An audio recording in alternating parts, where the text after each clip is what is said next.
Iya, kamu bisa kerja nggak sih? Lihat baju saya, bukannya bersih tapi malah kotor seperti ini. Iya Emma, maaf, Bu. Saya tidak mau tahu ya, kalau baju ini tidak bersih juga, kamu harus ganti rugi. Ini baju mahal, bermerek. Kalau gak bisa kerja bilang dong, biar saya cuci ke tempat lain. Jangan, Bu. Maaf, saya sangat butuh pekerjaan ini untuk kelangsungan hidup saya dan putri saya Bu, kasihanilah kami. Ucapku mengiba kepada Bu Mirna, orang yang beberapa hari ini mempercayaiku untuk mencucikan bajunya. Ya, aku terpaksa menjadi buruh cuci dan setrika, hanya dengan itulah aku bisa menghidupi putri sematawayangku, Rena. Hidup serba kekurangan dan sama sekali tak punya penghasilan. Sepeninggal Mas Wira membuatku mau tak mau harus mencari uang. Tak ada keahlian yang kumiliki, bahkan sebenarnya untuk cuci setrika pun aku tak benar-benar bisa. Hidup dengan gaya hidup dan dimanjakan Mas Wira membuatku tak banyak bisa melakukan pekerjaan rumah tangga. Pun dengan Mas Rizky dulu, aku lebih memilih bekerja daripada menjadi ibu rumah tangga. Sekarang ini hasil yang kupetik, aku tak bisa. Awal aku mencuci, terlalu banyak sabun yang kugunakan hingga menyebabkan busa di cucian terlalu banyak. Tapi sayangnya, aku tak benar-benar bersih dalam membilas, itu dikarenakan karena aku menghemat air. Aku tinggal di kontrakan, ini membuatku harus berhemat dan menggunakan sedikit air untuk mencuci. Akibatnya pelangganku marah besar karena bajunya terdapat bercak putih, khas busa yang tak bersih saat pembilasan. Dan ya, mereka tak mau lagi mencucikan pakaiannya denganku. Kini hanya tersisa Bu Mirna, itu pun aku harus memohon agar beliau tetap memakai jasaku. Setiap melihat Rena, semangatku kembali lagi. Dia harus minum susu, ASI-ku mampet jika telat makan, mungkin juga pengaruh stres yang kualami. Bagaimana tidak stres, hidup sendiri tanpa suami dan harus mengurusi anak yang masih sangat kecil. Sungguh malang kini nasibku, hidup berdua dengan anak yang masih balita dan tak ada yang mau peduli dengan kami. Mas Rizky, ayah dari bocah malang itu. Berkali-kali aku mencoba menemuinya tapi tak berhasil. Dia dan istrinya malah sengaja pindah rumah hanya untuk menghindariku. Kalau ingat dulu, aku sangat menyesal. Uang hasil aku meminta kepada Mas Wira, semua kukirim padanya dengan tujuan dia bisa mengelolanya dan setelah itu kita bisa hidup bersama. Tapi lelaki itu mencurangiku, dia malah menikah lagi. Hidup bahagia dengan istrinya dan membawa pergi hartaku.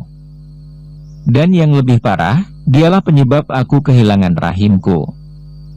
Aku bersumpah tak akan memaafkannya. Sementara Mas Wira, dia sama sekali tak menghubungiku, bahkan menghilang bak di telan bumi. Berkali-kali aku berusaha mencarinya tapi tak pernah menemukannya. Terakhir kabar yang kuterima dia pergi ke Kalimantan tapi aku tak tahu tepatnya di mana. Memang, aku yang salah. Mendekati lelaki itu hanya karena dia kaya dan ingin menguras hartanya hingga aku melukai hatinya cukup dalam. Menghancurkan rumah tangganya bahkan membohonginya, perihal kehamilanku yang saat itu sangat diharapkannya akan mendapatkan anak perempuan. Oh iya, aku ingat sesuatu, Mbak Arini. Bagaimana kabarnya saat ini? Mungkin saja yang terjadi kepadaku saat ini adalah karma dari dia. Setelah kuingat ternyata sama sekali sekalipun aku tak pernah minta maaf kepadanya. Kini aku sadar apa yang kulakukan kepadanya sungguh kejam, dengan sengaja menggoda suaminya dan menghancurkan rumah tangganya. Ya, aku harus ke Jakarta, aku harus meminta maaf kepadanya agar kesialan ini tak terus berlanjut dalam hidupku. Aku lelah dengan rasa bersalah ini, aku lelah. Oe. Tangisan Rena membuyarkan lamunanku. Aku langsung menuju kamar tempatnya berbaring kuangkat dan kususui dia. Tapi beberapa susuan saja dia sudah tak mau dan menangis semakin kencang. Aku periksa payudaraku. Astaga, ASIku habis. Ku pencet-pencet lagi dan memang sudah tak ada. Aku baru ingat jika dari pagi perutku belum diisi karena sibuk mencuci pakaian. Kutenangkan Rena yang masih menangis, aku menggendongnya menuju dapur dan membuka tempat nasi. Aku lupa jika ternyata aku belum sempat menanak nasi, tapi aku masih bersyukur. Masih ada nasi sisa kemarin yang masih bisa kumakan. Ku cari-cari apakah ada lauk yang bisa kumakan. Ya, aku masih beruntung. Aku bisa menemukan sebutir telur. Rena yang mulai tenang dalam dekapanku kuajak untuk menggoreng telur. Jadi ingat dulu saat bersama Mas Wira, makanan apapun yang ku minta selalu dia turuti. Tapi sekarang, kehidupan macam apa ini, tak ada yang peduli denganku bahkan keluargaku sendiri. Dan Mas Rizky, lelaki sialan itu semoga saja juga cepat mendapatkan karmanya. Selesai makan aku menunggu Rena terbangun dan mencoba menyusuinya lagi. Kutatap manik mata tak berdosanya, kasihan anak sekecil ini harus menanggung dosa yang kuperbuat. Dia menatapku sambil tersenyum, dia senang karena perutnya sudah terisi lagi. Maafkan Bunda nak, kamu tujuan hidupku dan alasan untuk Bunda tetap memilih hidup. Temani Bunda nak, karena hanya kamu harapanku. Dan dia tertawa. Aku mencoba mengajaknya berdialog, walau pasti dia belum mengerti tapi setidaknya aku punya teman untuk berbicara. Malam pun tiba, putri kecilku telah terlelap di kasur kami yang bahkan sudah menipis busanya. Alhamdulillah ada sedikit rezekiku hari ini untuk membeli telur dan sayur. Bagaimanapun gizi putriku harus terpenuhi. Dialah harapanku satu-satunya, aku tak bisa berharap punya anak lagi dengan keadaanku yang sekarang. Melangkah menuju lemari usang, di lemari ini dulu Mas Wira menyimpan baju-bajunya dan masih tersisa.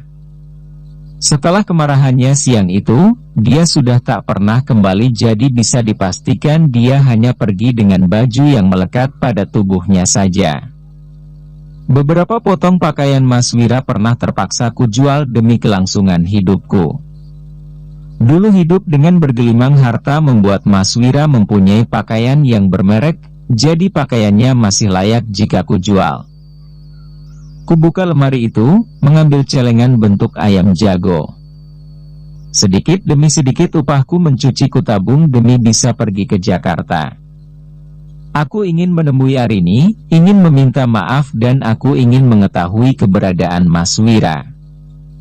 Dia punya anak dengan Arini, tak mungkin dia pergi begitu saja meninggalkan anaknya. Aku tahu Mas Wira, walau dia selingkuh tapi dia merupakan lelaki yang bertanggung jawab pada keluarga kecilnya. Nekat, ku pecahkan celengan itu untuk menghitung isinya. Pecahan 2.000, 5.000, 10.000 sedikit demi sedikit kukumpulkan. Alhamdulillah setelah kuhitung ternyata uang ini cukup untuk aku pergi ke Jakarta dengan kereta api. Hanya aku yang membeli tiket, Rena masih kecil jadi dia tak terkena biaya. Senang sekali rasanya, langsung saja aku bersiap-siap. Ku kemas pakaianku dan Rena. Kemungkinan aku tak akan kembali lagi ke kontrakan ini begitu menyesakkan. Penuh kenangan menyakitkanku bersama Mas Wira. Perjalanan dimulai, aku yang hanya bisa membeli tiket kereta ekonomi. Harus kuat duduk hampir sehari semalam menggendong Rena. Alhamdulillah dalam ketidakberdayaku masih ada orang yang berbaik hati. Wanita yang kuperkirakan umurnya setengah abad lebih itu membantuku menjaga Rena dalam perjalanan. Dia bahkan merelakan tempat duduknya untuk ditiduri Rena. Sama sepertiku, wanita itu pun sendiri di perjalanan. Kita banyak bercerita tentang apapun, tentang sembako sekarang yang serba mahal, tentang pekerjaanku sebagai buruh cuci, hingga akhirnya wanita itu bercerita tentang kisahnya. Suaminya terpikat dengan wanita lain hingga meninggalkannya dan anaknya, dan yang paling menyesakan, sang suami tak pernah peduli dan bahkan sudah tak pernah menafkahinya dan anaknya. Puncaknya, anaknya sakit dan harus dilarikan ke rumah sakit, karena telat dibawa. Akhirnya anaknya menghembuskan nafas terakhir. Wanita itu bercerita dengan menahan pilu, sesekali air matanya mengalir tapi secepatnya dihapus. Dia berusaha bercerita dengan tegar, tapi tak bisa dipungkiri luka itu masih terasa bahkan masih menganga. Dan sekarang wanita malang itu tinggal sendiri, tak ada buah hati yang disayangi. Aku ikut tenggelam, diam-diam mengusap pipiku yang basah. Apa yang kulakukan kepada Mbak Arini sungguh jahat, mengambil suami dan menghancurkan keluarganya. Tapi aku masih beruntung karena masih punya Rena. Tekadku semakin bulat untuk meminta maaf kepada Mbak Arini. Akhirnya sampai juga aku di stasiun Pasar Senen, stasiun terdekat dari rumah Mbak Arini. Dari sini aku berpisah dengan wanita baik hati itu karena beda tujuan. Entah mengapa aku sedih berpisah dengannya, aku merasa senasib dengannya. Hidup hanya sendiri. Berjalan melangkah keluar dari stasiun, banyak sekali dari tukang ojek, taksi yang menawariku untuk menjadi calon penumpangnya, tapi aku menolak dengan halus. Uangku tak cukup untuk naik taksi. Dengan menggendong Rena yang masih anteng dan menenteng barang bawaan kita, aku pun keluar untuk mencari angkot. Terik panas matahari di Jakarta membuat Rena rewel, aku pun agak kewalahan berjalan dengan menggendongnya yang menangis dan membawa barang belanjaan. Aku pun memutuskan mencari tempat duduk untuk menyusuinya sebentar, akhirnya dia bisa sedikit tenang. Tak berapa lama angkot yang kutunggu datang juga. Ya, aku masih hafal angkot mana saja yang harus kulewati saat harus ke toko Mas Wira dulu. Tapi untuk ke rumahnya aku harus sedikit berjalan kaki agak jauh, sengaja aku berjalan kaki untuk menghemat pengeluaranku daripada naik ojek. Turun dari angkot aku masih harus berjalan kurang lebih 10 menit untuk mencapai rumah Mbak Arini. Ah, tak apa-apa batinku, ini adalah sebuah pengorbanan yang harus kutebus atas semua dosaku. Akhirnya aku sampai, memasuki perumahan elit yang ditinggali Mbak Arini, sempat ditanyai satpam tujuanku. Aku bilang mau ke rumah Bu Arini dan satpam pun mengizinkanku untuk masuk. Mungkin dia heran melihat penampilanku yang lusuh, penuh keringat tapi mau bertemu Mbak Arini. Satu belokan lagi akhirnya aku sampai di rumahnya. Aku masih ingat pasti jalan yang dilalui untuk mencapai rumah mewah itu, karena dulu Mas Wira dan aku pernah jalan kaki ketika pulang dari sini saat diusir Mbak Arini.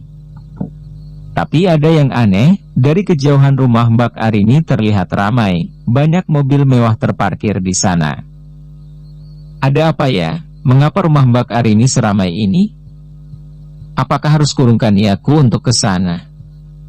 Jujur aku malu, tapi aku sudah berjuang sejauh ini, ucapku berdialog dengan diriku sendiri. Akhirnya dengan membulatkan tekadku, kukuatkan hati untuk tetap memasuki rumah itu. Tekadku sudah kuat untuk minta maaf kepada Mbak Arini dan mengakhiri rasa berdosa ini. Gerbang Mbak Arini tidak terkunci sehingga aku bisa masuk dengan mudah. Sampai di depan pintu agak ragu-ragu aku mengetuk, tapi ku coba kuatkan hatiku. Tok tok tok, suara pintu yang kuketuk. Iya, tunggu sebentar. Terdengar lamat-lamat suara pria yang sepertinya aku tak asing dengan suara itu. Krek, pintu terbuka. Mas Wira. Ucapku sangat terkejut karena yang membuka pintu itu ternyata adalah Mas Wira. Next Extra Part 2. Penasaran gak kenapa Wira ada di rumah hari ini dan untuk apa?